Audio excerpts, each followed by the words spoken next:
début, c'était juste comme ça pour voir. Et puis bon, après, ça commençait à grandir. Puis d'une pièce, on est passé à une autre. Et aujourd'hui, ce sont pas moins de 15 000 objets qui peuplent le salon familial d'Osvaldo.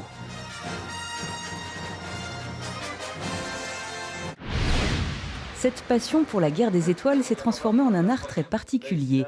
Depuis un an, Loïc fabrique avec ses amis des répliques des costumes des personnages de Star Wars, mais aussi ceux des héros de Marvel.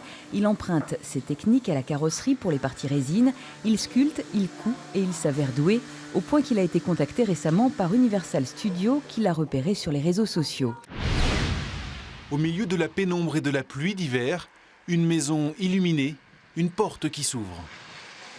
Bonjour, bienvenue. Chez moi, pour le calendrier de l'Avent.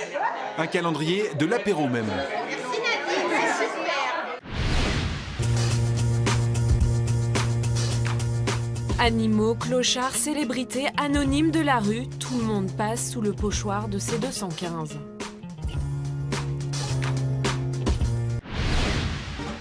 En ces jours de janvier, certains ont sorti leur pochoir, d'autres ont graffé, dessiné. Ce qu'il reste de ce dimanche de janvier, des traces éphémères sur les murs de la capitale, comme autant de questions, plus que jamais d'actualité.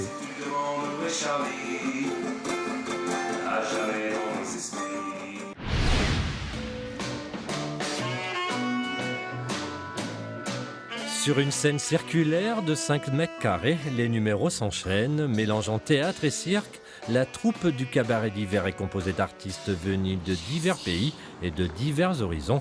Julie vient du théâtre, jouer dans un cirque est pour elle une première. Une femme libérée. Oui. Ils existent. La force. Ils sont de retour, les personnages de la guerre des étoiles et leurs fans fidèles à l'appel. Devant chaque salle, de longues files d'attente. Je l'ai vu hier, je vous raconte la fin ou pas ? Non. Non, si vous voulez pas mourir, non. Non. Là, je change de taille. Ce coup-là, c'est avec ça que j'y vais.